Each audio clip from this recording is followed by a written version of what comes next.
because China has never had a independent media and the free public space all the time under the Chinese Communist Party's rule, internet is a first time that as an alternative of the public media space ever since 1949. Again, Chinese internet is not a real free space. It's still heavily policed. However, it's much freer than what you can say and what you can hear on the official media. And especially when there are millions of internet users who can express themselves with a very low threshold. Anyone can have the internet connection and then can publish something, and then easy to be copied and pasted and circulated through this robust networks, very redundant network structure. It is extremely hard for the authority to completely, absolutely control any type of information. So in that background, the rise of the Chinese public opinion only sort of emerges as a real power in the last few years when the Chinese internet users base getting large enough. Now what we see is the internet actually driving the media agenda about covering events, particularly on the issue of social justice, the police brutality, corruption, or even natural disaster. Many of those areas that the government used to control information completely, many of those areas, government used to have the complete control of the information, but now internet breaks that. The one good example is last year, 2008, when the China's Sichuan region had a enormous earthquake. 80,000 people died. In such a tragedy, there is a particular tragedy that has a human factor to it, which is there are thousands, almost 10,000 of the children, school children died because almost all the major school buildings collapsed during the earthquake. Well, it's not that the earthquake is that strong, they wiped out every building. Most of the public buildings, particularly government buildings, stands fine because they just simply have a better quality in their construction. And why all the public schools that being constructed so badly? What was the reason behind it? Not exceptional cases, but many of them, and cost thousands and thousands of Chinese children's life. And that is a question. If we dig into it, we'll find some very deep-rooted corruption in the Sichuan province, but probably nationwide. Therefore, the Chinese authority issued a censorship order for no Chinese media could cover this issue.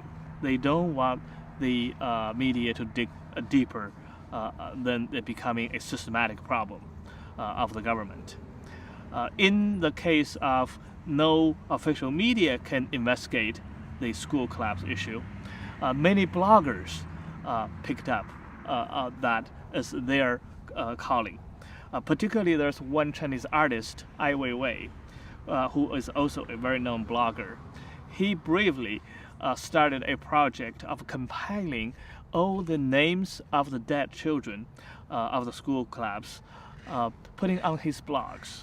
I mean, he has his research assistant doing that, and then his action inspired hundreds of volunteers that actually went to the earthquake region, did the investigation, and compiling those children's names on their blogs. And that action alone generated a national sort of attention on this issue, even defying all the censorship that taking down some of the blogs, closing down his writings. However, there is hundreds and thousands of other volunteers are keep on putting those information online, eventually driving this agenda back to the national media.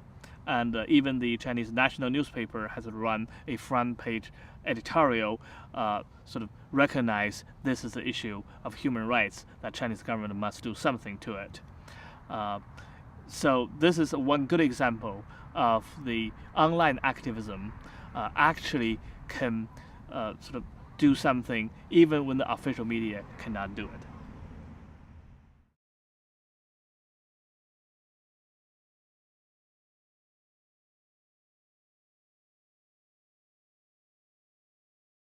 The web's democratic in one way and distinctly undemocratic in another way, and I think a lot of the confusion about the political ramifications have to do with that one word having so many meanings. So it's democratic in that it quite literally delivers power to the people. It essentially opens up participation in the public sphere, right? So I've been teaching at ITP, at the Interactive Telecommunications Program, for about 10 years. And the average age of my students has stayed pretty much the same. My average age has risen at the alarming rate of about 1 year per year. And so I'm in the position of teaching my own youth as ancient history, right? I have to get my students to understand what the media landscape used to be like. And I tell them all kinds of stories about what it was like. And they nod politely, and I think they believe me when I tell them these things, but I can tell they don't feel it. And the thing they really don't feel is when I say to them, in the 20th century, if you had something to say in public, you couldn't, period, right? If you were a civilian, if you were a citizen but not a media professional, you could not broadcast a message, no matter how hard you tried. In fact, people who went out of their way to try to get messages out in public through amateur channels, right, holding up signs on the street or, by the roadside, were widely regarded as being kind of off their rockers. And that change is enormous, that anyone who wants to participate, has at least the means to participate, is a huge change. So in that sense of the word democratic, the web has been this huge increase in the participatory logic of the media environment. If by democracy, though, you don't just mean engagement and participation and availability to be part of the public sphere, but you mean the contending of political ideas in such a way that an outcome is reached and it balances the rights of the minority with the rights of the majority, the web is not democratic at all. Because the kind of democratic structures you need, things like everybody gets to vote, but each person only gets one vote, we can't even tell who anybody is. So we have no way of saying we can be sure we're being fair in counting votes, right? We don't have official forums in which things are debated, and after some contentious period of bringing the ideas to bear, a decision is reached, and that decision is legitimated by the will of the people.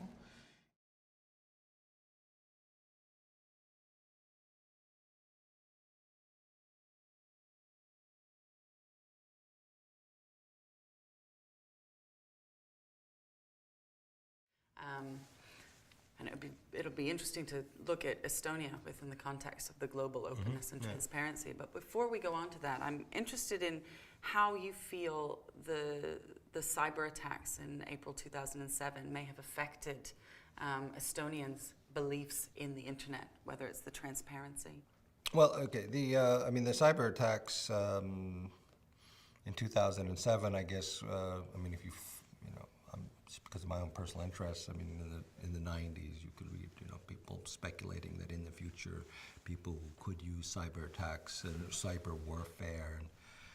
Now, Estonia, first of all, was much better prepared than I think almost any other country would have been, because we had just 2 months earlier, in fact, gamed cyber attacks, because we had our first national or general elections in which people could vote on the web. And since everyone anticipated, or we anticipated, that every hacker worth his salt would, as a matter of pride and honor, attempt to sabotage the elections, we actually went through what would happen if we got distributed denial of service or DDoS attacks.